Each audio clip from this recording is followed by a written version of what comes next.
መስቀል አበባ ነውባ አበባ አደይ አበባ ነሹባ አበባ። መላው ዓለም ላላችሁ ውድ ኢትዮጵያውያን እንኳን ለደመራ በዓል ለመስቀል በዓል በሰላምና በጤና አደረሳችሁ። ከመስቀሉ በረከት፣ ሰላም፣ ፍቅር፣ ረድኤት እግዚአብሔር ያድለን እላለሁ። ነጋሽን አይደለም እኮ የናቀው ሕግንና ሚሊተሪውን ነው የናቀው። እሷ ግን በሞት ውስጥ ሆና ሕይወትን የዘራች በማጣት ውስጥ ሆና ማግኘትን በአሕዛብ ውስጥ ሆና ክርስትናን የሰበከች ታላቅ ንግሥት ናትና እንደኛ ሰይፍ መጥቶ ሃይማኖትን ትቀየራለህ ወይ ቢባል ጾታዬንም እቀይራለሁ አይልም እንዴ? የክርስቶስ ሰላም ለሀገራችን ቸርነቱ ለሕዝባችን ይሁን። እንደምን ሰንብታችኋል? ይህ ደረጀ ዘወይንዬ ሚዲያ ነው። በሚዲያችን ሀገራዊ፣ ታሪካዊ፣ ሃይማኖታዊ፣ ባህላዊ፣ ወቅታዊ ጉዳዮችና ሌሎችም ይቀርባሉ። አብራችሁን በመሆናችሁ ታተርፋላችሁ። ለሌሎች በማካፈል ቤተሰባዊነትን ያጠናክሩ። መልካም ቆይታ ይሁንላችሁ። ደረጀ ዘወይንዬ ሚዲያ ተከታታዮቻችን እንደምን ቆይታችኋል? እንኳን አደረሳችሁ ለመላው ሕዝበ ክርስቲያን። አንድም የመስቀል በዓል ነው። ሁለተኛ ደረጃ ደግሞ እንዲሁ ደረጀ ዘወይንዬ ሚዲያ ከተከፈተ ድፍን አንድ ዓመትን አስቆጥሯል። አብራችሁን ረጅም ርቀት እዚህ ድረስ ስለመጣችሁ እጅግ አድርገን እናመሰግናችኋለን። በእናንተ ብርታት፣ በእናንተ አስተያየት፣ በእናንተ አይዟችሁ ባይነት እነዚህን ሁሉ ጊዜያቶች ተሻግረን እዚህ ደርሰናል። በመውደቅም በመነሳትም ለዚህ ሁሉ ልናመሰግናችሁ እንወዳለን። ወደፊት ደግሞ በተሻለ ጥራት በተሻለ ሀሳብ እንዲሁ የተለያዩ ፕሮግራሞችን እያነሳን ወደ እናንተ ማድረሳችንን የምንቀጥል ነው የሚሆነው። ለድምፄ በጣም ይቅርታ ጠይቃለሁ። ትንሽ ጉንፋን ይዞኛል፣ ድምፄ ተዘግቷል። አብራችሁን ቆዩ። መምህር ደረጀ ዘወይንዬ እዚህ ይገኛሉ። ከእሳቸው ጋር ቆይታ የምናደርግ ይሆናል። መልካም ጊዜ ይሁንላችሁ። ትዕግስት አስቻለው ነኝ። መምህር እንኳን ደህና መጡ፣ እንኳን አደረሱ። በዚህ ድምፅ እንግዲህ እንኳን እግዚአብሔር ማረሽ። እንግዲህ እኔም አንቺም ሆስፒታል ገባ ብለን ነበር የወጣነው። ኮምቦልቻ ላይ እንደ ወረርሽኝ ነገር ነው ያዘን እና እዛ ያረፍናቸው በሙሉ ልጄም እህቴም አንቺም ወደ 8 ሰዎች ተኝተን ነበር እና ተራ በተራ ባለቤቴ ሕክምና እየወሰደችን በመርፌ ተወቅተን ነው ቀጥታ ስርጭቱንም የጨረስነው እና አሳጡኝ እኮ ታሟል ተብሎ በግሉኮስ ተደግፈው ከመጡ በኋላ ፕሮግራሙ ላይ ከገቡ በኋላ ረስተውት ማለት አገልግሎት ነው። እሱ እንደውም ካልተኛ ብሎኝ ነበር እና ቢያንስ 3 ሰዓት መተኛት አለብህ ሲለኝ ዶክተሩ ቀጥታ ስርጭቱ ግዴታ መገኘት ስላለብኝ መርፌውን ተወግቼ ነው እንትን ያልኩት የመጣሁትና ከባድ ነበር። አገልግሎቱ ሰፊ ነው። በጣም ደስ የሚል ነው። 3 ቀን አውደሪ ግን ጤና በማጣታችን ብዙዎቻችን አንዴ ስለታመምን ከባድ ነበር። ከህመም ጋር ሆኖ ማገልገል ይከብድ ነበር። አንቺም ያው እስካሁን አልለቀቀሽም። እኔ እንኳን እግዚአብሔር ይመስገን እናውጣለን። እግዚአብሔር ይማርሽ። አሜን አሜን። አመሰግናለሁ። እንግዲህ ሚዲያችን ከተከፈተ 1 ዓመት ሆኖ ብዙ ዋጋ ከፍለናል። ከእስር እስከ ህመም በበርካታ ጉዳዮች ብዙ ዋጋ ከፍለዋል። በተለይ እርሶ እና እስኪ ምን ተሰማዎት? 1 ዓመት ስላስቆጠርን እዚህ ድረስ ስለመጣን ቤተሰቦቻችንስ ምን አይነት ቤተሰቦች ናቸው የሚለውን እናንሳ። መልካም። ያው ብዙ ከባድ ነገሮችን አሳልፈናል። ቻሌንጆች ነበሩ። ያልጠበቅኳቸው ነገሮች ነበሩ። ሚዲያ ስጠብቅ እንደዚህ አልጠበቅኩም። ብዙ ይደግፉኛል የምታያቸው ሰዎች ጭራሽ ተቃዋሚ ሆነው ታገኛቸዋለሽ። ያበረቱኛል የምታያቸው ሰዎች ሲያሰንፎች ታያለሽ እና ሰዎችንም የለየሽበት ወቅት ነው። እግዚአብሔር ፈቅዶ ግን ያው የህዝቡ ጸሎት የህዝቡ ፍቅር ከጎናችን ስለሆነ ዓመቱን በገዳማት አባቶች ጸሎት ውጤታማ በመሆን እጅግ በጣም ደስ ያለኝ ምንድን ነው ሚሊየንስ ለገዳማት እርዳታ ተሰብስቧል። እንደ ምሳሌ እንኳን ለዙቃላ የተደረገው እጅግ በጣም የሚያስደስት ነው። ለበርካታ ገዳማቶች ተለምነዋል። ቀጥታ ስርጭቶችን አስተላልፈናል። እንደዚሁም ደግሞ የተቸገሩ ሰዎች የሚረዱበትን ነገሮችን ፈጥረናል። ስለ ቤተክርስቲያናችንም ስለ ሀገራችንም ጮኸንበታል። እስከ መታሰርም የደረስንበት የዚሁ የሚዲያ የጩኸት ውጤት ነው እና ከሰዎች ሳይሆን ከራሳችን ብዙ ገንዘብ አውጥተናል። ብዙ ብር ከቤታችን ከራሳችን ያወጣነው ከኪሳችን ያወጣነው ነው። ትዝ ይልሽ እንደሆነ ስንጀምር ቤት ውስጥ ነበር ሶፋ እየጎተትን አንዴ ጸሎት ቤት፣ አንዴ ኮሪደር ላይ፣ አንዴ ምን እያለ ነበር ቀረጻ የምናደርገው። የባለሙያ ችግር ነበረ፣ የድምፅ ችግር ነበረ። መለማመጃ ሁሉ ሆነን ነበር፣ የባለሙያዎች መለማመጃ ሆነን ነበር። ነገሮችን እንደዛ አይነት ሀስል ይበዛበታል ብዬ አልጠበቅኩም። እነሱ ነበሩ። ከዛ ደግሞ ትራቭል ኤጀንሲ ቢሮ ውስጥ ሄድን፣ ኤዲቲንጉን እዛ፣ ቀረጻ እዚህ እያለን እንደገና ደግሞ የራሳችንን አሁን ቢሮ በአዲስ መልክ ተከራይተን መንቀሳቀስ ጀመርን እና እግዚአብሔር ነው ያሻገረን። በእውነት ለአንድ አመቱ ያለብን ድጋፍ ኢኮኖሚካሊ የሚደግፍ ሰው አጠገቤ ሳይኖር እቃ መግዛቱ፣ ኪራይ መክፈሉ፣ ደሞዝ መክፈሉ በራሱ ከባድ ነው። እግዚአብሔር ረዳንና በቸርነቱ እዚህ ደርሰናል። በጣም በጣም ደስ ብሎኛል። ያው ብዙ ውጣ ውረዶችን አሳልፈናል። ትዝ ይልሽ እንደሆነ ወደ 20 ፊልሞች በአንዴ ሪሙቭ ተደርገውብን ነበር። ምን ያክል ተስፋ የሚያስቆርጥ ነበር። እንደውም እኔ በቃ አልሰራም ስል እናንተ ናችሁ በፍጹም መቀጠል አለበት ብላችሁ ከ20 ፊልም 16ቱን ዩቲዩብ መልሶልን 4ቱ ፊልም ነው ሳይመለስ የቀረውና ውጣ ውረዶቹ ቀላል የሚባሉ አይደለም። ቀላል አይደለም። አልጋ ባልጋ አልነበረም የሚሰሩት ስራዎች። ዛቻዎቹ፣ ሌሎች ነገሮች ምን ብዙ ነገሮች ነበሩ። አምላክ ረድቶን ግን ያው አንድ አመታችንን በትላንትና ዕለት አስበን ውለናል ማለት ነው። አዎ የትኛው ፕሮግራም በጣም በቀኝ በመስራቴ በጣም ደስ ይለኛል ይላሉ። እንግዲህ ያው ስለ ቤተክርስቲያን የምትጮህ ጩኸት ህሊናሽን የሚያረካ ነው። ምክንያቱም ስለ ሃይማኖትሽ ነው የምትጮህ። ሲጀምር ዩቲዩቡን ለራስን ማሳወቂያ አይደለም፣ ቀድመንም ታውቀንበታል። አዋቂ ለመሆን እንጂ ታዋቂ ለመሆን አንሮጥም። ምንጊዜም ከታዋቂነት ይልቅ አዋቂነት ነው። በህዝብ ከምትታወቂ በእግዚአብሔር ብትታወቂ ይሻላል። ግን በጣም ደስ የሚለኝ ስለ ቤተክርስቲያን የጮኩት ጩኸት፣ ስለ ቀኖና መጣስ የጮኩት ጩኸት፣ እንደዚሁም ደግሞ ለዝቋላ ገዳም የነበረውን የአባቶችን ስቃይና መከራ መካፈሌና ለዛ ለገዳሙ የገንዘብም እርዳታ እንዲደረግ ማለት ቀለብ የአንድ አመት እንዲሸፈን መደረጉ፣ እንዲሁም በዝቋላ ላይ መነኮሳት በሞቱበት ሰዓት ውስጤ ፈንቅሎ እስከ ማልቀስ የደረስኩበት ስራዎች እነዚህ ለገዳማት ያደረግኳቸው ነገሮች መቼም ቢሆን የማረሳቸው ውስጤ ሁሌ ባሰብኩ ቁጥር የምደሰትበት ነው እና በተናገርኳቸው እስካሁን ባቀረብኳቸው ነገሮች ሁሉ የሚጸጽተኝ ነገር የለም። ለምን ተናገርኩ የምለው ነገር የለም።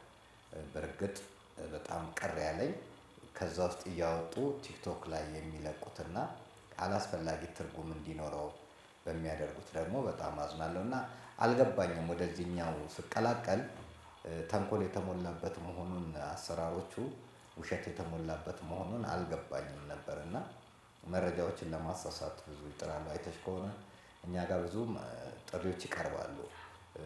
አስተዳደራዊ ግጭቶች እንዲሆን አናስተናግድም።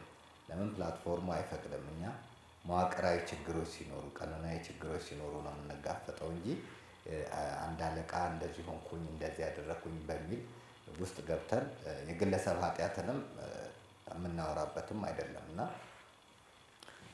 ሂደቱ ከባድ ቢሆንም በእግዚአብሔር ቸርነት ግን ብዙ ስራዎች ተሰርተዋል እና ብዙም ሰው ደስ ብሎታል። ብዙም ሰው በእኛ መታሰር ጊዜ ጮሆልናል። ለቤተክርስቲያን ለሀገር የከፈልነውን ዋጋ አስታውሷል። በምድር ላይ ቆመን እያለ በጎ ስራችንን ደካማን ብንሆን መስክሮልናል እና ዩቲዩቡ ትልቅ ስራ ደረጀ ዘወይንዬ ሚዲያ ብዙ ስራ ሰርቷል። ሁለተኛም ወደ ቅድስት ሀገር ኢየሩሳሌም ላደረግነው ጉዞ በአንዴ ሁለት ነገር ነው። ደረጀ አስጎብኚ ድርጅት እና ደረጀ ዘወይንዬ አስጎብኚ ድርጅት፣ ደረጀ ዘወይንዬ ሚዲያ ሁለቱም በአንዴ ነው እና ሁለቱም ከባድ ነገሮች ቻሌንጆች አሉት። ያው የሚከፋው ሰው አለ፣ ስትከፍቺ የሚያበረታሽ ሳይሆን የሚከፋው ሰው አለ። ግን ያንን አልፈን ኢየሩሳሌምን ጉዞ ማድረጋችን በራሱ በጣም በጣም ደስ ነው ያለኝ። በዚህ ዙሪያ ላይ ላገዙን፣ ላበረቱን፣ ለመከሩን፣ ከጎናችን ለሆኑት ሁሉ ሁለቱም እንግዲህ አመታቸው ነው እና ከልብ እናመሰግናለን።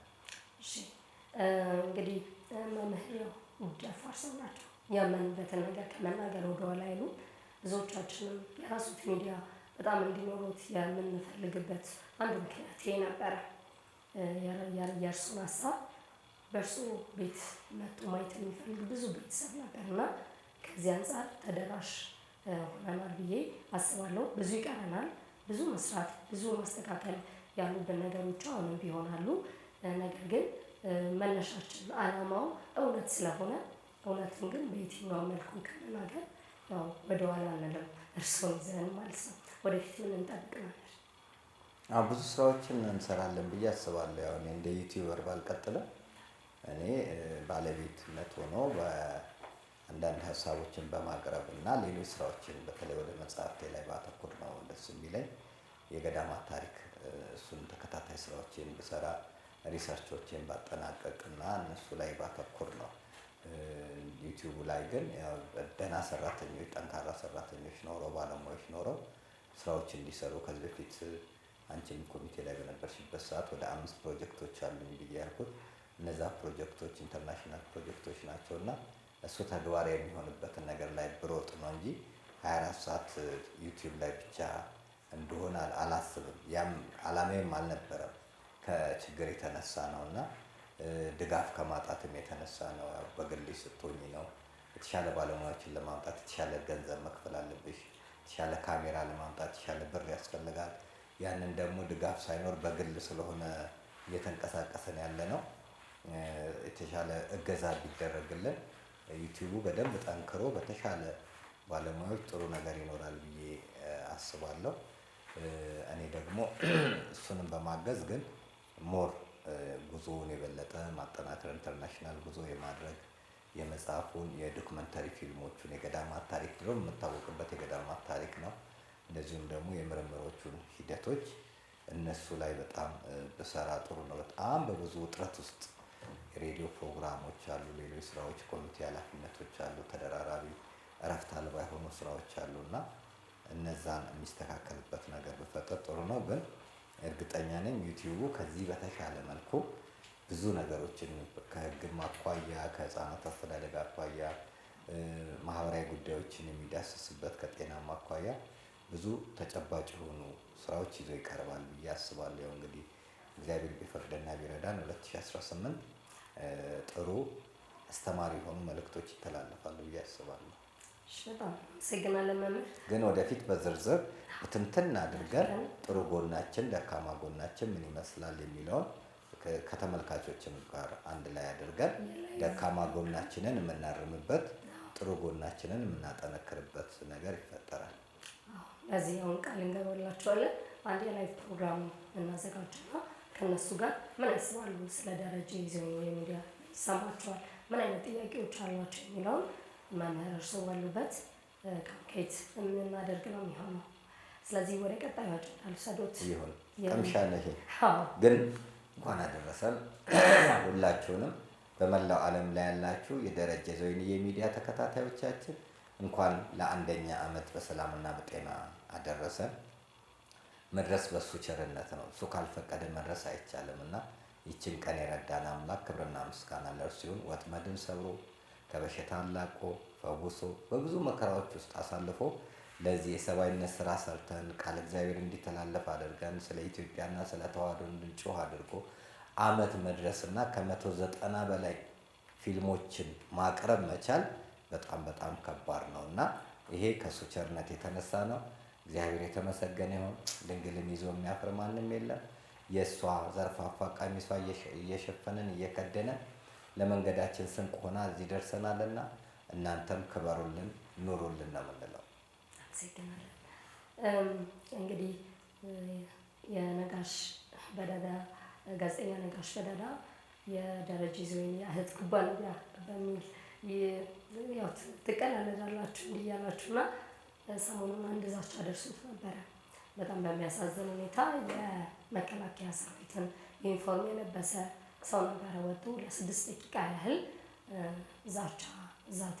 ፈንጂ ወረዳ ላይ ነው ያለኸው፣ አንተን ማጥቃት ምንም ቀላል ነገር ነው፣ በጣም ቀላል ነገር ነው።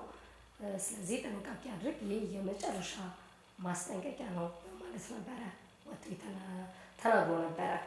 ቪዲዮውን አይተውታል? ሰዎች ልከውልኝ እዛ አገልግሎት ላይ ያለን ነበር የተላከልን እና ኮምቦልቻ አይቼዋለሁ። ምን ተሰማህ ነው?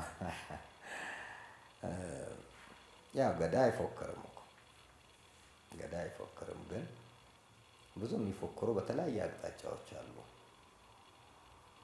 እኔ ያዘንኩት በሰውየው ንግግር ሳይሆን በለበሰው ልብስ ነው ያዘንኩት። ልብሱን ክብር አሳጣው፣ ውትድርናውን ክብር አሳጣው።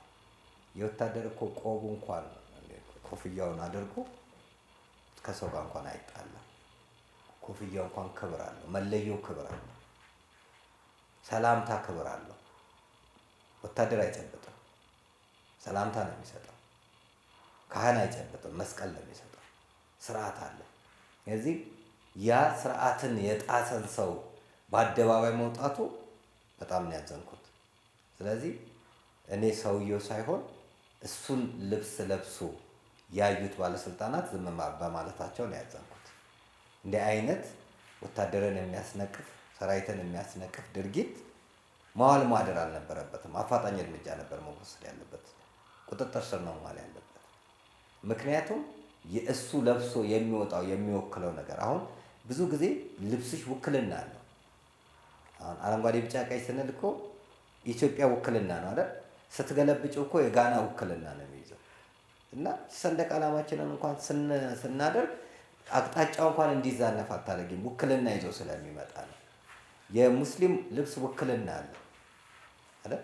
አንዱ ሼኪ ለብሶ ሰክሮ ብታዩ የሚያሰድበው እስልምናውን ነው ያደረገው፣ በግሉ ነው፣ ግን የሚያሰድበው እስልምናው ነው። ቄሱም ለብሶ ወይንም መነኩሴው ለብሶ ብታደርጊ የሚያሰድባት ቤተክርስቲያኒቷን ነው። ውክልና አለው ማለት ነው። ሰውየው በግል ነው፣ ልብሱ ግን ወክሎታል።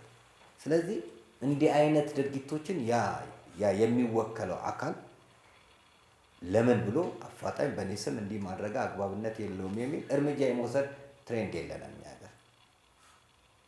ከዛ በኋላ በሱ ሰበብ ሌሎቹ ይሰደባሉ።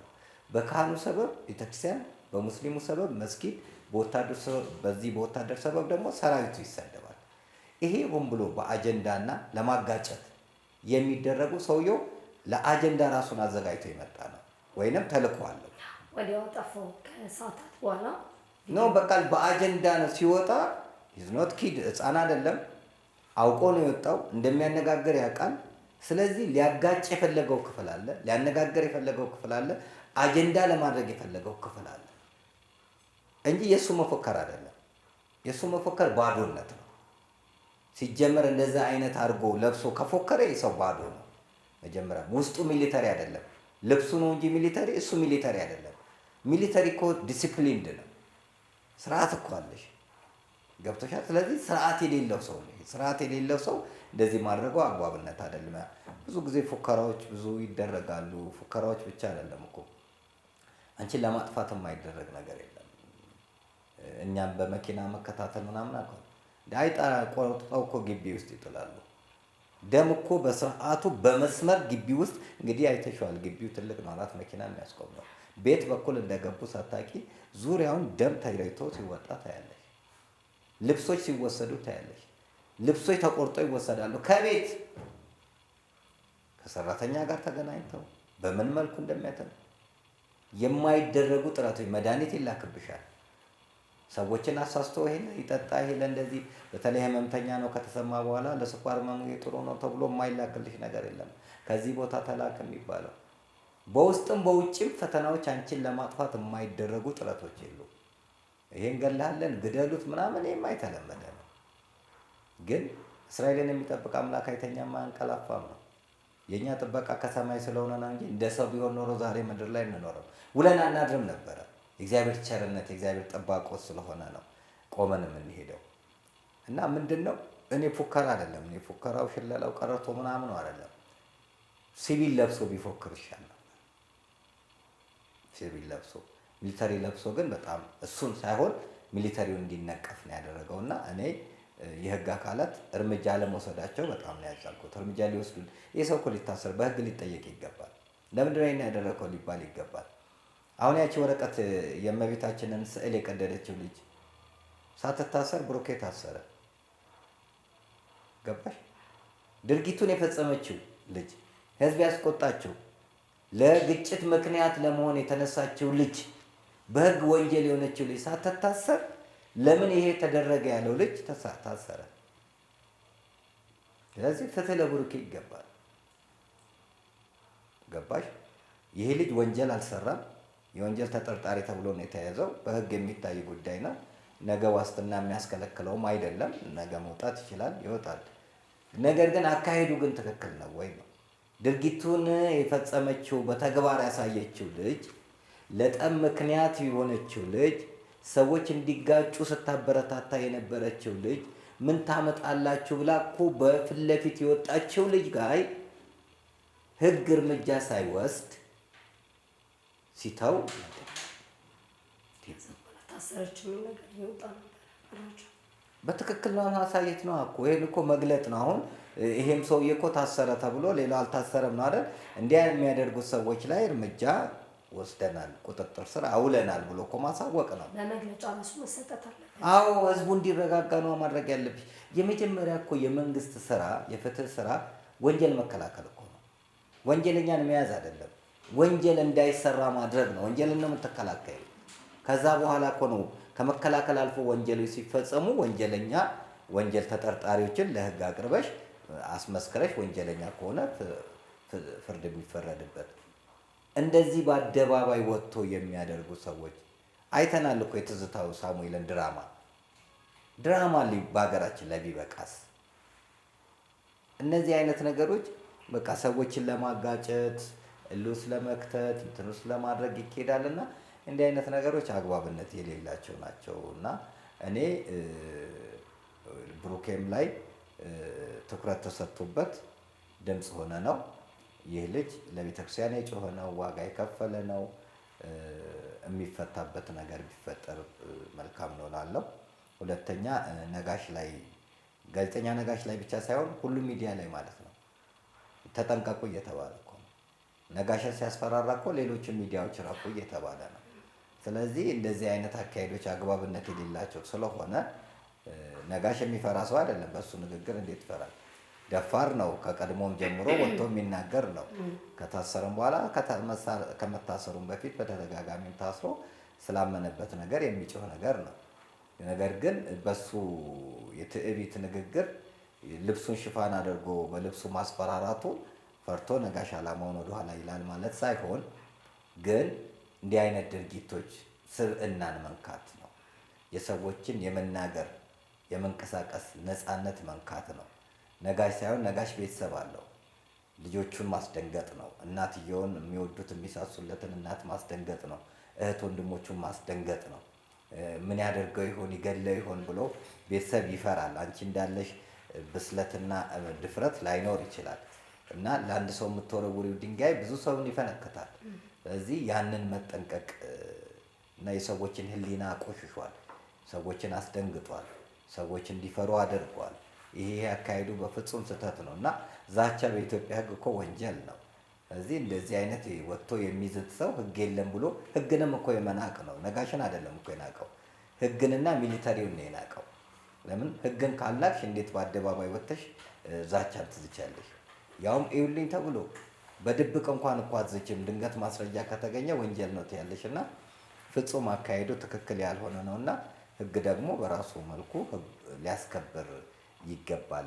እዚህ ሰውዬ ላይ ይሄን ካላደረግን ነገ ሌላ ጉዳት መጥቶ መነው በእንቁላሉ ጊዜ እንዳይባል እኔ ልዩ ትኩረት የሚመለከታቸው አካላት ልዩ ትኩረት ሰጥተው ማስተማሪያ ቢያደርጉና ዲሲፕሊን እንዲሆኑ ሰራዊቶችን አንዳንዴ እኮ ሚዲያ ላይ ወጥተው ሰራዊት ሆነው መልካም የሆነ መልእክቱን የሚያስተላልፉ አሉ።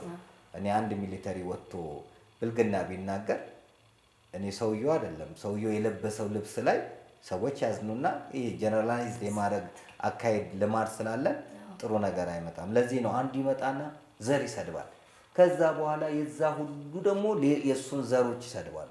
ብሔርና ብሔር አንዱ ይመጣና ሃይማኖትን ይናገራል። ከዛ አይሽ ይሄ ነው አሁን የግጭት ለማባላት ሀገሪቷ ሰላም እንዳይኖራት እርስ በርስ በተግባቦት እንዳትኖር የሚደረጉ የአጀንዳ ጠባጫሪነት ነውና እኔ በሰውየው አዘንኩኝ፣ አፈርኩኝ፣ ግን ለህግ መቅረብ አለበት።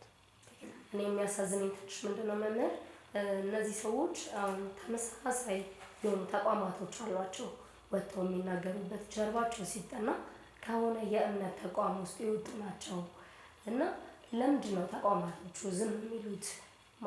የእነሱ መገለጫ ነው ብዬ አላስብም። የሆነ መለያየት ሊኖር ይችላል። ነገር ግን ሁላችንም የምናመልከው አንድ ፈጣሪና አንድ እግዚአብሔርን ነው። በሆነ ነገር እኮ ሊንክ እናደርጋለን፣ እንገናኛለን እኮ። ስለዚህ እንደ አንድ ተቋም ኃላፊነት የለባቸውም ወይ ልጆቻቸውን የመገሰጽ? ስለምን ዝም ይላሉ? ከዚህ አንጻር ምናልባት ለእነዚህ ተቋማቶች ማስተላለፍ የሚፈልጉት መልዕክት ካለ እርሱ። ትክክል ነው። ያው ተደጋጋሚ ያልነው ጉዳይ ነው እንዳልኩሽ፣ ተቋሙን ነው ሰው አያይዞ የሚናገረው። ፓስተር እከሌ ቢናገር ፕሮቴስታንቱን በሙሉ የመሳል ወይንም መምህር እከሌ ቢናገር ኦርቶዶክሱን በሙሉ የመሳል አይነት አስተሳሰቦች አሉ። ያንንም መጠቀሚያ ለማድረግ ነው እና ሃይማኖትን ፖለቲካ አካሄድ ነው። ሀገራችን ላይ አሁን ሃይማኖት በአብዛኛው አሰራሩ ፖለቲካ ሆኗል እና ከፖለቲካ የምትለዩ ነገር የለም። ያው ዘረኝነቱም፣ ሙሰኝነቱም፣ ሌላውም ሁሉ ነገሩ ተመሳሳይነት ሆኗል። ስም ብቻ ነው የተለየው እንጂ ሌሎች አሰራሮች አንድ አይነት ስለሆኑ ፖለቲካል የማድረግ ሃይማኖትን ፖለቲካል የማድረግ እና ሲነካ ሃይማኖት የተነካ ወይንም ዘር የተነካ በራሱ እኮ ነው ሄደው በራሱ ሄዶ ግን የሚወሸቅበት የሚለጠፍበት ዘርና ሃይማኖት ይሆናል። እዚህ ግጭቶቹን ለማምጣት የሚካሄዱበት የፖለቲካ አሁን የመጣው ያረጀ የደከመ የሞተ የፖለቲካ ሲስተም አካሄድ ነው እንደዚህ የሚያደርጉት እና እነዛን በቃ መንገድ ግዴለሽ ስለሆኑ ነው እንጂ የሃይማኖት ተቋማት ይሄ ነገር እኛን አይወክልም፣ እንዲህ አይነት ድርጊቶች ከኛ ጋር ፈጽሞ የለም ብለው እዛም ሰው ላይ ራሱ እኛን ሃይማኖት ልታሰድብ ነው ወይ ብለው እርምጃ መውሰድ መቻል አለባቸው። ሃይማኖትና ሃይማኖትን የሚያጋጭ ዘርና ዘርን የሚያጋጭ ድርጊቶች ሲሆኑ ከዛ ነገር እንዲቆጠብ የማድረግ የመምከር፣ የመገሰጽ፣ የመነጋገር ጉዳይ አለባቸው። ግን ይህንን ትኩረት ሰጥተው ያደርጋሉ ብለሽ የምትጠብቂው ነገር የለም። ያማ ቢሆን ኖሮ ትዝታው ፈንጭቶ ተሳድቦ ዘሎ አይሄድም ነበር። እንደውም የበለጠ ሽፋን ሲሰጡለት ነው የምታየው። እንደ ተቋም ሽፋን ተሰጥቶለታል እና መኖር አለበት፣ መስተካከል አለበት። አለበለዚያ መጥፎ ነው፣ መስመሩ መጥፎ ይሆናል። ጥሩ አካሄዶች አይኬዱም እና ቤተ እምነቱም ቤተ መንግስቱም ትኩረት ቢሰጡበት ጥሩ ነው። እየወጡ ለሚናገሩት እንደሱ ነው የምለው።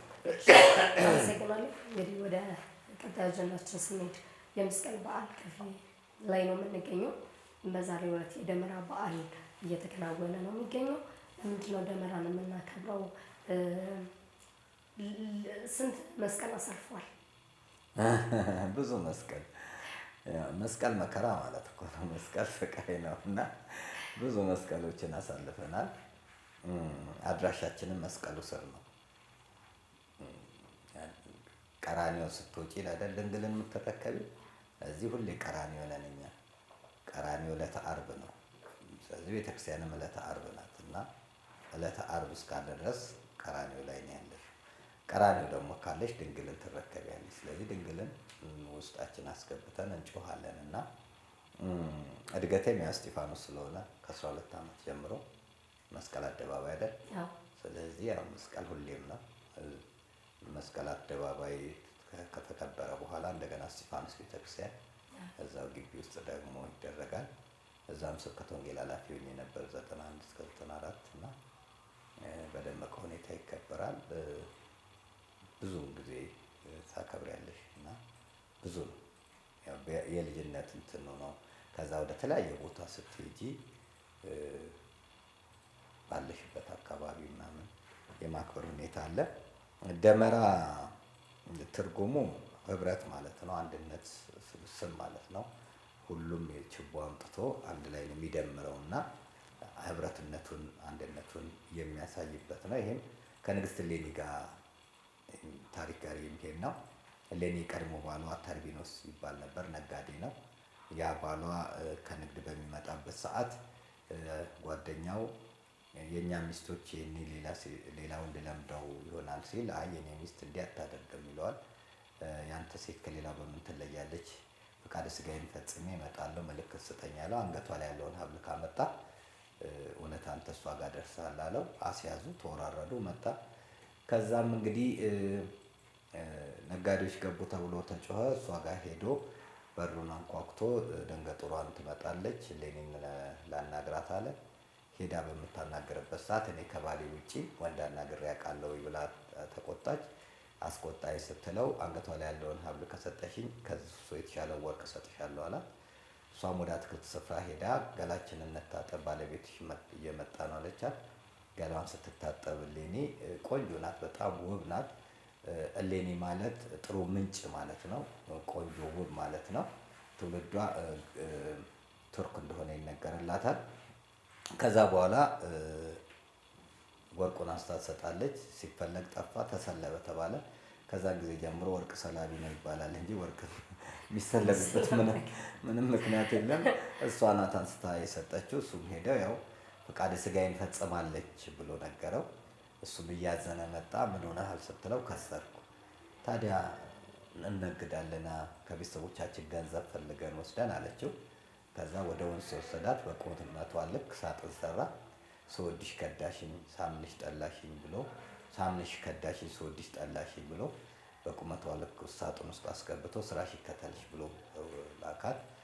ሮሃ የተባለ ስፍራ ላይ የብራንጥያ ንጉሥ ቁንስጣ የተባለ ሄዶ አገኛት። ከእሱ ነው ቆስጠንጢኖስን የወለደችው።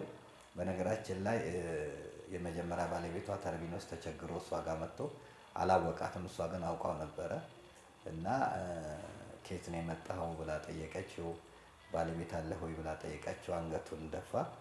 ከዛ በኋላ ያኔ ስራሽ ይከተልሽ ያልከኝ ስራዬ ተከትሎኝ ለዚህ በቃው ብላ መልካም ነገር አድርጋ ነው የሸኘችው። አሁን ለሞት የዳረጋትን ባሏን ሚስት እንዴት ነው የምትቀበለው? ወይም ሚስት ባል እንዴት ነው የሚቀበለው? እሌኒ የፍቅር ተምሳሌት የሆነች የይቅርታ ተምሳሌት የሆነች ሴት ናት። ከዛ በኋላ እንግዲህ ቆስጠንጢኖስን ዘመነ ሰማዕታት ውስጥ ነበረ። ምክንያቱም ቁስጣ እነ መክሲሚያኖስ እነ ዲዮቅልጥያኖስ የነገሱበት ዘመን ስለሆነ አህዛብ ነው። እሱም ግን በጥሩ ክርስትና እያስተማረች ነበረ ያሳደገችው። ልጆች የወላጆቻቸው ውጤቶች ናቸው። ከዛም በኋላ ከሮሃ ወደ በራንጥያ ይሄዳል። እዛ ሄዶ 2 ዓመት እንደቆየ እንደራሴ እንደሆነ አባትየው ይሞታል። እሱ በዛ ቦታ ላይ ንጉሥ ሆኖ ቆስጠንጢኖስ ይነግሳል ማለት ነው። ከነገሰ በኋላ እንግዲህ 7 ዓመት ንግስናው ላይ እንዳለ የነ መክሲሚያኖስ ክርስቲያኖችን ያስጨንቁ ነበር። ሮም ላይ በሚያስጨንቁበት ሰዓት ለሱ ይመጣለታል፣ ጥሪ ይመጣለታል። እንዴት ነው ማደርገው ብሎ ሲያስብ ጠራራ 6 ሰዓት ላይ ሰማይ ላይ መስቀል ስዕል ያያል እና ኒቆስጣጣን የሚል ጽሑፍ አለው። ግራ ገባው። ትርጉሙ በዮናንያን ቋንቋ ነው የተጻፈው። ግራ ገብቶት ያየዋል። ከዛ በኋላ በህልሙ ቅዱስ ሚካኤል ይነግረዋል። በዚህ መስቀል ድል ታደርጋለህ የሚል ነው ትርጉሙ አለው። የብርሃኑ ብዛት ፀሐይዋን ይሸፍን ነበር ይላል መስቀሉ ላይ ያለው ብርሃን። ከዛ በኋላ በወርቅ መስቀል አሰርቶ ዘውዱ ላይ ያደረገ። ኒቆስጣጣን የሚል ጽሑፍ አጻፉ። መስቀሉን በፈረሶቻቸው ላይ ሁሉ አደረጉና ውጊያ ጀመሩ። ከዛ የመክሲሚያኖስ ሰራዊቶች ገና መስቀሉን ሲያዩ ወደቁ። እስከዛ ሮምን ይቆጣጠራል። እንግዲህ መክሲሚያኖስ አንጾኪያ ግብፅንና ሮምን ነበር ሲገዛ የነበረው። ከዛ 7 ቀን ሙሉ የመስቀል በዓል ተደረገ። ሶል ጴጥሮስ በሚባል ነው ክርስትናውን የተቀበለው ቆስጠንጢኖስ። ቆስጠንጢኖስ ማለት ጅንጉርጉር ማለት ነው። ከዛ እንግዲህ ለእሌኒ በ327 ዓመተ ምህረት አብያተ ክርስቲያናት እንዲከፈቱ አብያተ ጣዖታት እንዲዘጉ አድርጎ እሷ መስቀሉን ፍለጋ ሄዳ መስከረም 16 ደመራውን ተደመረ። ከዛ እጣን ላዩ ላይ ያደረገች። እሱም ኪራኮስ የተባለ የእድሜ አረጋዊ ለ300 ዓመት ቆሻሻው ተደፍቶበት ስለነበረ ተራራ አክሎ ነበር እና እሱን እንድትደምር ይነግራታል። እሱን እጣኑ ወደ ሰማይ ሄዶ ተራራው ላይ ሰገደ። መስከረም 17 ቁፋሮ የተጀመረበት ነው። አንድም መስከረም 17 ቅዳሴ ቤቱ የመስቀል የተከበረበት ነው። ደመራው የተገኘው መጋቢት 10 ነው፣ በ6ኛው ወር ነው። ስለዚህ ደመራ የተደመረበት መስከረም 16 ስለሆነ ደመራን በየዓመቱ እናከብራለን። ያው ከማይዳሰሱ ቅርሶች አንዱ የደመራ በዓል የህብረት በዓል፣ የፍቅር በዓል፣ የሰላም የአንድነት በዓል ነው። ያንን አድርጋ መስቀሉ ሙታንን በማስነሳት ለምን 3 መስቀል ስለነበር የወንበዴዎችን መስቀል ስለነበር የኢየሱስ ክርስቶስ መስቀል ሙትን ስላስነሳ ድዊ ስለፈወሰ መስቀልነቱ ታወቀ ማለት ነው። እና በርካታ ሰራዊቶችንም ይዛ ችቦም አብርታ ይዛ ስትሰራ ስለነበረ በዛ ምክንያት አሁን ከያ ቦታው ችቦች ይመጡ ነበረ። ሰራዊቶችም ያበሩበት ጊዜ ስለነበረ ነው እና ከዛ አገራችን እንግዲህ ከአፄ ገብረ መስቀል እንደውም አፄ ስለ ተቀጸል ጽጌ ሲሆን አፄ መስቀል ተብሎም ይጠራ ነበር እና ስርዓቶቹ እንዲሆን ያደረገውም ተቀጸል ጽጌም እንዲከበር ያደረገው ከቅዱስ ያሬድ ጋር በመሆን አፄ ገብረ መስቀል ነው። አፄ ገብረ መስቀል ሳይገባ ስሙ ራሱ ገብረ መስቀል የተባለ ነው። የአፄ ካሌብ ልጅ ነው። እንግዲህ ተያያዥነት ከመስቀሉ ጋር ያላቸው ሰዎች ናቸው። ከዛ እንግዲህ ላሊበላን ስናስብ ቅዱስ ላሊበላ በ11ኛው መቶ ክፍለ ዘመን ላይ 11 ቤተ መቅደስን ከአንድ ድንጋይ ሲፈለፈል አንዱ ቤተ መስቀል ነው። መስቀል ግን ያኔ ኢትዮጵያ አልገባም። እንዲሁም ቤተ ጊዮርጊስን ላይ አናቱ ላይ የመስቀል ቅርጽ ነበረ እና አባ ሊባኖስ ሚስቱ መስቀል ክብራ ትባላለች። በሐምሌ 27 ትታሰባለች። የሰብአዊነት ስራ ትሰራ የነበረች ናት። አሁን እኛ ማር ቴሬዛ ምናምን እንላለን ይህን ረስተን እንጂ ያኔ መስቀል ጦርነት ሆኖ ወደዚህ በሚሸሹበት ሰዓት አረቦቹ እሷ ነበረች የሰብአዊ እንደውም ምን ትላቸዋለች? ሃይማኖት እንዳትጠይቁ የሚቸግራቸውን አድርጉ፣ በፈቃዳቸው ሃይማኖት ይቀበሉ እንጂ በሃይማኖት ብላችሁ ምግብም እንዳትከለክሉ ሕክምናም እንዳትከለክሉ ብላ የሰብአዊነት ስራ ትሰራ የነበረች ቅድስት ናት። ጽላት የተቀረጸላት ናት። አባ ሊባኖስንም የፈለፈለችው ከ11 ቤተ መቅደስ አንዱ እሷ ናት። ከዛ በኋላ ነው እንግዲህ መስቀሉ አፄ ዳዊት የተባሉት የአፄ ዘርዓ ያዕቆብ አባት ግብጾች ላይ ጥያቄ ይነሳል። ግብጾች ክርስቲያኖችን አስጨንቀው ነበር። ልክ ቆስጠንጢኖስ ላይ እንደላኩ ወደ አፄ ዳዊትም ንጉስ ዳዊትም መልእክት ይመጣል። አባ ሚካኤልና አባ ገብርኤል ታስረው ነበረ። ስለዚህ 3 ጥያቄ ለመጠየቅ ሱባኤ ሶማሊያ ላይ ይዛሉ። ሶማሊያ ደግሞ ክርስቲያን ሀገር ናት። መቀደሻቸው ፈረሰ ነው። መቃደስ ነበር የምትባለው። መቀደሰ ማርያም እና መድኃኔዓለም ቤተክርስቲያን የነበረበት ነው እና ሱባኤ ያደርገው ሲመለሱ ቀብሪ ዳህር ላይ ለአደን የሄዱ ወታደሮቻቸው ሰራዊቶቻቸው አንበሳ በልቷቸው ከቀብር መልስ ሲባል ቀብሪ ዳህር ተባለ። ከቀብር መልስ ማለት ነው እና እሳቸው 3 ጥያቄ ነው የጠየቁት። አንደኛው ጥያቄ የጌታዬን መስቀል ወደዚህ እንዲመጣ፣ ሁለተኛው ጥያቄ አባ ሚካኤልና አባ ገብርኤል እንዲፈቱ፣ ሶስተኛው ጥያቄ ክርስቲያኖች ላይ የሚደርሰው መከራ ይቆም፣ አለበለዚያ አባይን ገድባለሁ ነው እና የአባይ ጽንሰ ሀሳብ የአፄ ዳዊት ነው። ስለዚህ አባይ ላይ የተሳተፉት በሙሉ አሁን አባይን ስናከብር ሊመሰገኑ ይገባል። ያው አፄ ዳዊት ሊመሰገኑ ይገባል። ኃይለ ሥላሴ ሊመሰገኑ ይገባል። መለስ ዜናዊ ሊመሰገኑ ይገባል። ዶክተር አብይ ይህንን ጀምረው የፈጸሙት በሙሉ ኃይለ ማርያም ደሳለኝም ማንም አሁን ከፖለቲካ አኳያ አይደለም የምታየው፣ ከስራ ከኢትዮጵያዊነት ቅርስ ሀብት አኳያ ስታይ በዚህ ስራ ላይ የተሳተፉት በሙሉ ከጽንሰ ሀሳብ ጀምሮ አስተዋጽኦ ያደረጉት ሊመሰገኑ ይገባል። ዋጋ የከፈለው ስመኝም በዛ ቦታ ላይ ኢንጂነሩ ሊመሰገኑ ይገባል። የሰሩት ስራዎችን ልትሰፍኔ አይገባም እና እንግዲህ አፄ ዳዊት ያንን ይላሉ። ከዛ በኋላ ብዙ ብር፣ ወርቅ፣ አልማዝ ብዙ ነገር ግብጽ ላከች። እሳቸው ደግሞ እንፈልገው ይሄንን ነው መስቀሉን ነው አሉ። ያንን መስቀል ተላከ።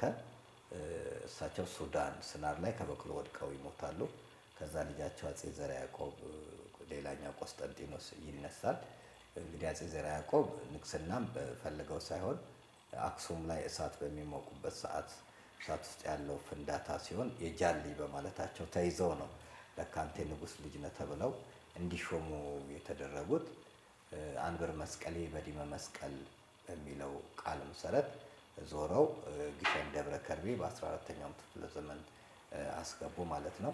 መስቀል መናገሻ ላይ የተለያዩ ቦታዎች ላይ ዞሯል።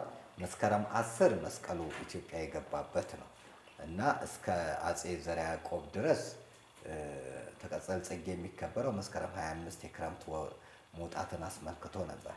ግሸን የገባው ደግሞ መስከረም 21 ነው። መስከረም 21 ነው። ስለዚህ መስከረም 21 ሲገባ እሳቸው ከ1426 እስከ 6036 ዓመት ኢትዮጵያን የመሩ ናቸው። አፄ ዘርዓ ያዕቆብ ማለት ወደ 11 መጽሐፍ የጻፉ፣ ታምረ ማርያምን የእመቤታችን ስም በወርቅ እንዲጻፍ ያደረጉ፣ በየአብያተ ክርስቲያናት ቤተ መጻሕፍት እንዲኖር ያደረጉ ታላቅ ለቤተ ክርስቲያን ትልቅ ፍቅር ያላቸው ጻድቃኔ ማርያምን የገደሙ ታላቅ አባት ናቸው።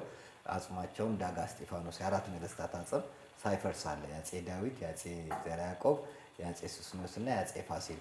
የአፄ ዘርዓ ያዕቆብ እብጠት ሁሉ ቆመው ሲጸልዩ ያበጠው እግራቸው ምልክቱ ሁሉ ጭምር የሚታይበት ቦታ ነው እዛ ያለው እና እሳቸው እዛ ያደርጋሉ። ግሸን ደብረ ከርቤ በ14ኛው መቶ ክፍለ ዘመን የተገደመ አይደለም። ራሱን ችሎ ወደፊት የምንመጣበት ታሪክ ነው። ነገር ግን በ5ኛው መቶ ክፍለ ዘመን በአፄ ካሌብ የተገደመ ነው እና መስቀሉ እዛ ሙሉ መስቀል ነው። መስቀሉ ብቻ አይደለም፣ ሰፈነግ የጠጣበት ዋንጫ፣ የታሰረበት ገመድ፣ የለበሰው ከለሜዳ፣ የተወጋበት ጦር፣ የንግስት እሌኒ አጽም፣ የቅዱስ እስጢፋኖስ ተረፈ አጽሙ፣ የቅድስት አርሴማ ተረፈ አጽም፣ የቅዱስ ጊዮርጊስ ተረፈ አጽሙ እና እልፍ አላፍ ሄሮድስ ያስፈጃቸው ህጻናት ጭምር ነው መጥቶ እግዚአብሔር አብ ማርያም ላይ ሳይሆን እግዚአብሔር አብ አየር ላይ ነው ያለው ማለት ነው። ስለዚህ የመስቀሉ አመጣጥ ያ ነው። ደመራውም የተጀመረው በንግስት እሌኒ አማካኝነት ነው ማለት ነው። ስለዚህ ምልክቱ የነበረውን ነገር ለማስታወስ በዓል ነው እንጂ ታከብሪያለሽ በየአመቱ ስትደምሪ ህብረትሽን፣ አንድነትሽን። ያው እንግዲህ መስቀሉ አሁን አንዳንዶች ግማደ መስቀል ብለው ግማሹ መስቀል ነው እኛ ጋር ያለው የሚለው አሉና የተሳሳተ ነው። ሌላውን ሶስቱን ያምጡታ የት ነው ያለው? መስቀሉ ሙሉ ነው የመጣው። ሙሉ መስቀል ነው የመጣው፣ ግማሽ መስቀል አይደል። አንዳንዱ በቀኝ በኩል ያለው ለኢትዮጵያ ደረሳት ምናምን ብሎ ተከፋፈሉት የሚል አለ። እንኳን መስቀሉ ልብሱንም አልተካፈሉትም። ልብሱ ራሱ አንድ ወጥ ነበረ። የክርስቶስ ልብስ አንድ ወጥ ነው እና እጣን የተጣጣሉበት። ስለዚህ መስቀሉ ወደኛ ነው። ልብሱን ፊቱን የሸፈነችበት ቬሮኒካ ሻሽ ሌላ ሀገር ነው እሱ ያለው። ቬሮኒካ ማለት ቬሮ ማለት ትክክለኛ፣ ኒካ ማለት ምስል፣ ትክክለኛ ምስል ማለት ነው በላቲን እንጂ የእሷ ስም እሷ ክላውዲያ ነው ስሟ፣ የጲላጦስ ሚስት ማለት ናት። እና ቬሮኒካ የትርጉሙ ነው የልብሱ መልክ ሌላው ላይ የታየ ነው እና መስቀሉ ሙሉ መስቀሉ ነው ግሸን ደብረ ከርቤ የሚገኘው እና እኛ እድለኞች ነን እኛ ኢትዮጵያውያን። እዛ ግን በምን አይነት ሁኔታ ውስጥ ነው? ብዙ ጊዜ አውሮፓውያኑን እዚህ ጉዳይ ላይ የተለያዩ ዶክመንታሪዎችን ይሰራሉ እና እንደ ትልቅ ሚስጥር ነው እነሱ የሚያዩት። እንዴት ነው የሚጠበቀው? ሚስጥር አለው፣ ኃይል አለው። ሲጀመር መስቀሉንና ጽላቱን መንካት የሚችልም ማንም ሰው የለም። የተመረጡ ሰዎች አሉ የሚጠብቁ እንጂ የሚነኩ አይደሉም። ጽላተ ሙሴንም የሚነካ የለም እኮ የሚጠብቁ አንድ አባት ናቸው ያሉት እንጂ የሚነካ ሰው የለም። ሁለተኛ መስቀሉም እኮ አየር ላይ ነው ያለው፣ በምስጥ በምን እንዳይበላ እግዚአብሔር ቤተክርስቲያን አየር በውስጥ ነው ያለው፣ መሬት ስር ነው ያለው እንጂ ማንም አውጥቶ የሚነካው የሚዳስሰውም አይደለም። ያ ማለት የበቁ አባቶች የሉም ብለን አይደለም። ነገር ግን ጊዜው ሳይደርስ ምንም ነገር ሊወጣ ስለማይችል ነው እና የውጮች ይኸውልሽ ብዙዎች አገራችን ሰዎች የምንታለለው የውጭን ጥናት ትክክለኛ ጥናት አድርገን እንወስድና ያሉት በቃ ትክክል ነው እንላለን። ሆን ብለው መረጃዎችን ለማዛባት ሲፈልጉ እኮ ታቦተ ጽዮን የለችም ሊሉሽ ይችላሉ። ይሄ የማዘናጋት ስራዎችን መስቀሉ ኢትዮጵያ ውስጥ እኮ የለም፣ ግማደ መስቀል ነው ያለው እኮ እንትኑ እዚህ ቦታ ነው ያለው ብለው አስመስለው ጥናቶችን የማቅረብና ያንቺን ታሪክ የመሻማት ወይንም ታሪክ አልባ የማድረግ አሰራሮች አሉ። ይሄ እኛ ለውጮች የሰጠነው ራሳችንን ገልጠን የሰጠነው አካሄድ ስህተት ነው። እዚህ መስቀሉ ያለው ኢትዮጵያ ውስጥ ነው። በአፄ ዘርዓ ዳዊት ጊዜ ነው የገባው።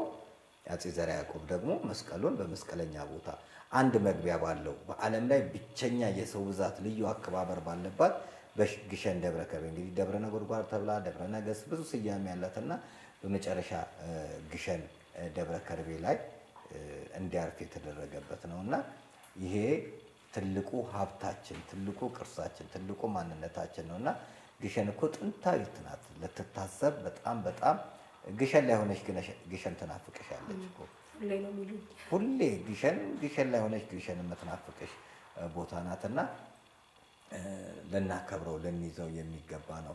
በአጠቃላይ የደመራ በዓል ማለት ምንድን ነው ብለን ስናስበው የአንድነትና የህብረት የፍቅር የስምምነት የሰላም ስለሆነ ሁልጊዜ ሰላምን ታስቢዋለሽ እና ሁለተኛ በመስቀሉ ጥልን ገሏል እና መስቀል የይቅርታ መስቀል የፍቅር መስቀል የመግባባት ነው፣ የመገዳደል አይደለም። በመስቀል ላይ ሆኖ ደሙን አፍሷል፣ ስጋውን ቆርሷል እና ሰባቱን አስራ መስቀል ሲናገር አንዱ የተናገረው በመስቀል ላይ ሆኖ እናቱን አደራ ነው፣ እናቱን መስጠት ነው። ስለዚህ ድንግል ማርያምን መቀበል ነው።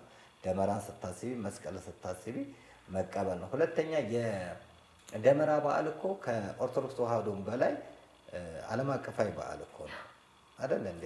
ትኩረት በጣም ልሰጭበት ይገባል። ቅድም ያልነው አይነት ነው። ወደ አንድ ነገር ላይ ብቻ መግፋት፣ ወደ ዘር ወደ ሃይማኖት ነው የኔ የሚል አስተሳሰብ ከኛ ውስጥ እየጠፋ ነው ያለው እና የጋራችን ነው በዓሉ የጋራችን ነው።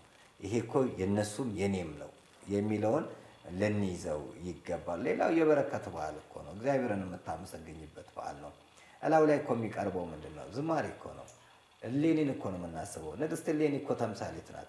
እኛ ስንት ነገር እነ ክሊዮፓትራን እናነሳለን እኮ በተለያየ መልኩ አለ እንዴ።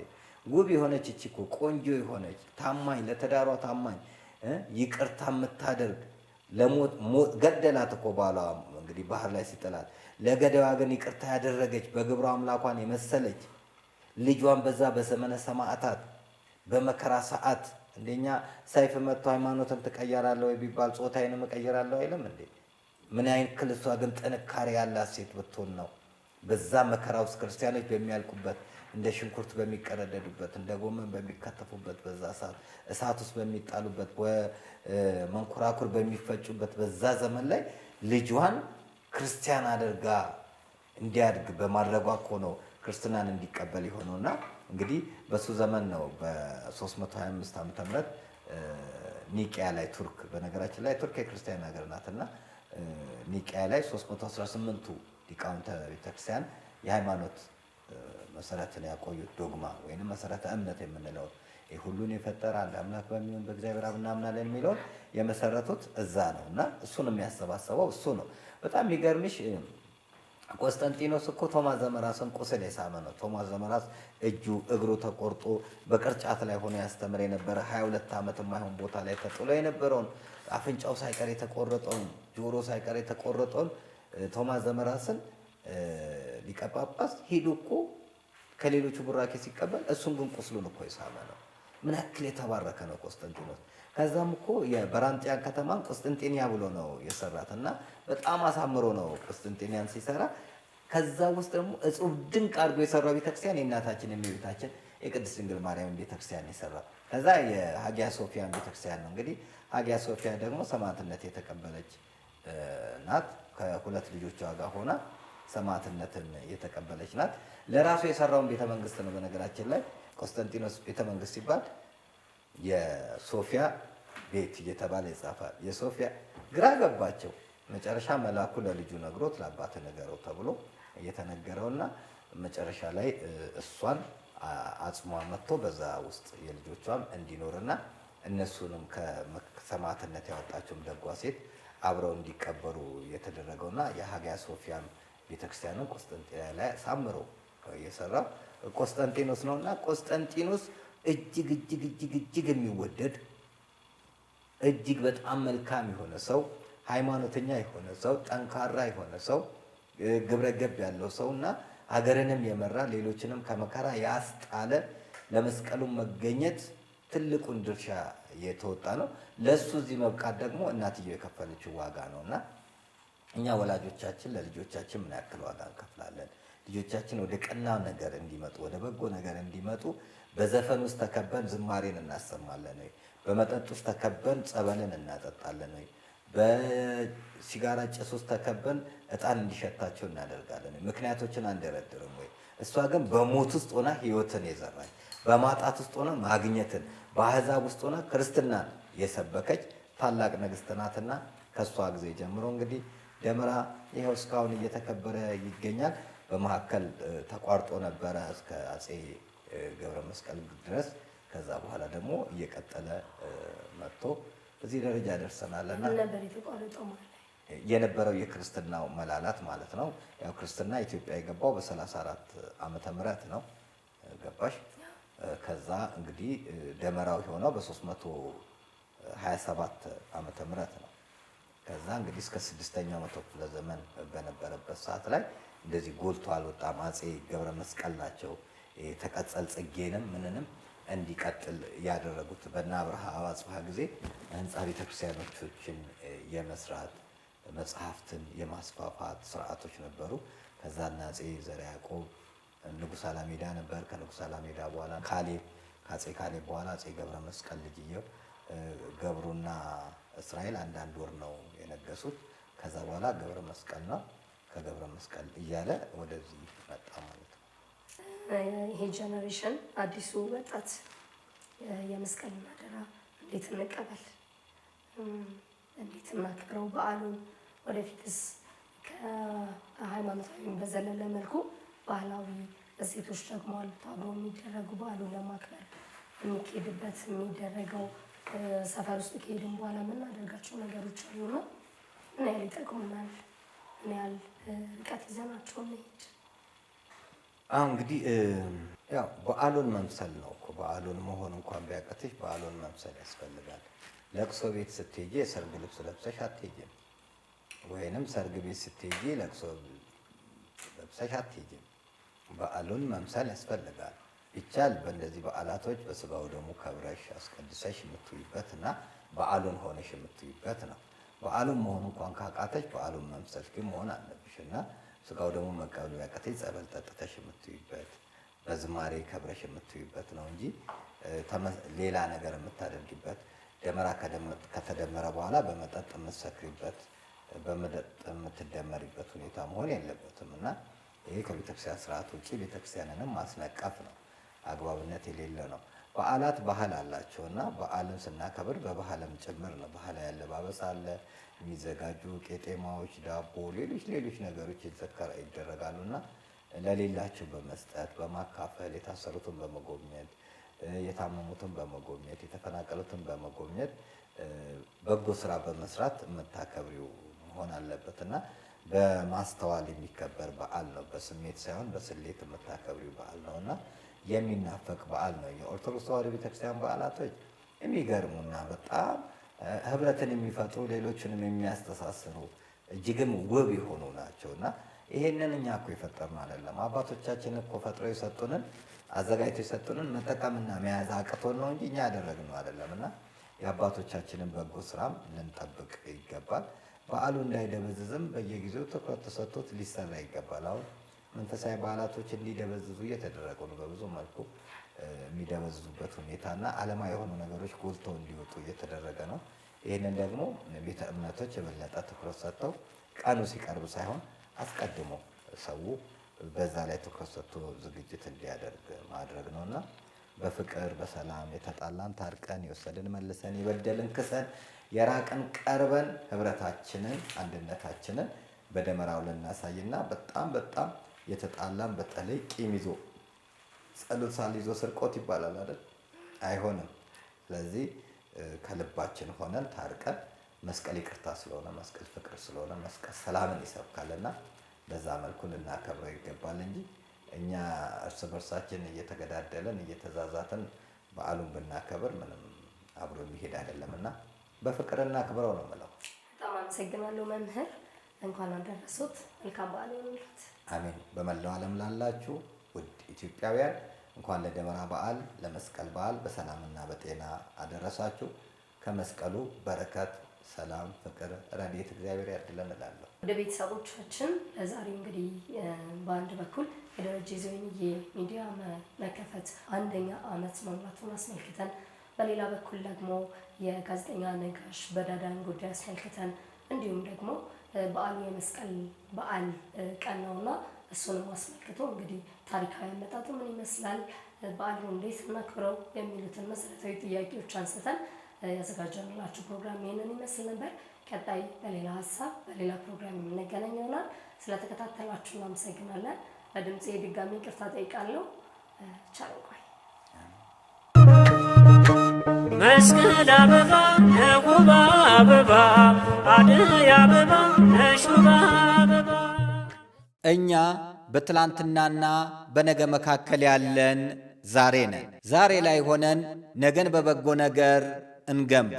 ነገ አዲስ ቀን ነው፣ ቀኑም ደግሞ ደስ ይላል። ደረጀ ዘወይንዬ ሚዲያ ኢትዮጵያዊ ማንነት